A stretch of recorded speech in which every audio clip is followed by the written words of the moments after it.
everyone, my name is Candy and I'm going to be giving you 3 practical ways to survive the 2020 apocalypse as a single parent. So 2020 has been quite the year. Just to give you guys a couple highlights, there were the Australian wildfires, Meghan and Harry stopped being royals, Kobe Bryant died, Chadwick Boseman died, aka Black Panther, super sad. Tiger King was a thing, that was weird. Murder hornets were also a thing, but then they vanished. UFO videos were released and confirmed by the government.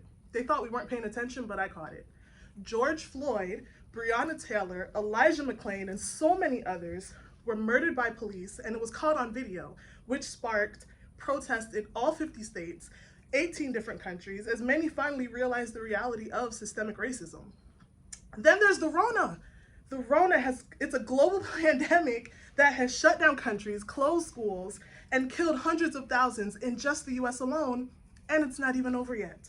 In all of that, in navigating all these crazy things that have been happening, we're still tasked with being good parents and struggling with raising our kids. So how do we manage? Recently, I realized how sad I felt. I care about racial injustice as it affects me personally. I care about essential workers, I care about my community, I care about mask wearing and hand washing and everything. I care about it all.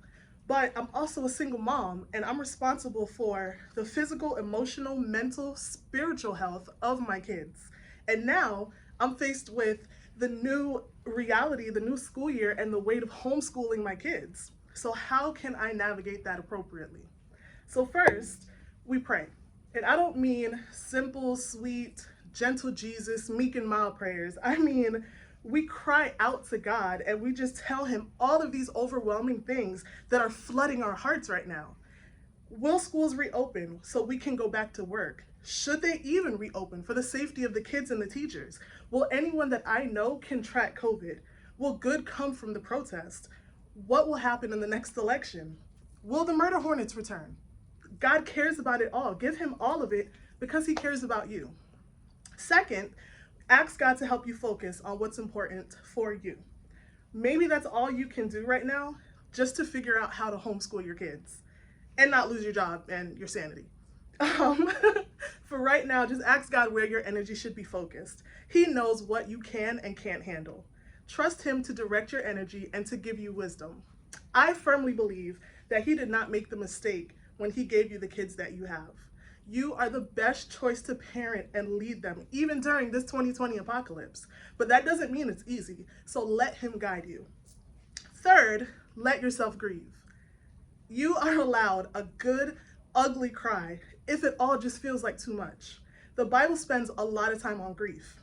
David and other authors of Psalms have a lot of down moments. The book of Lamentations is basically a depressing story of Israel and all the mistakes they made and then the consequences of those mistakes. As much as we like to focus on joy, grief is a part of life. Jesus felt grief. He wept with his friends who were grieving. In John 11:35, it simply says, Jesus wept. There's nothing sinful or lacking in faith about grief and grieving. Sometimes life stinks. And right now, that might sum up 2020 nicely for most of us.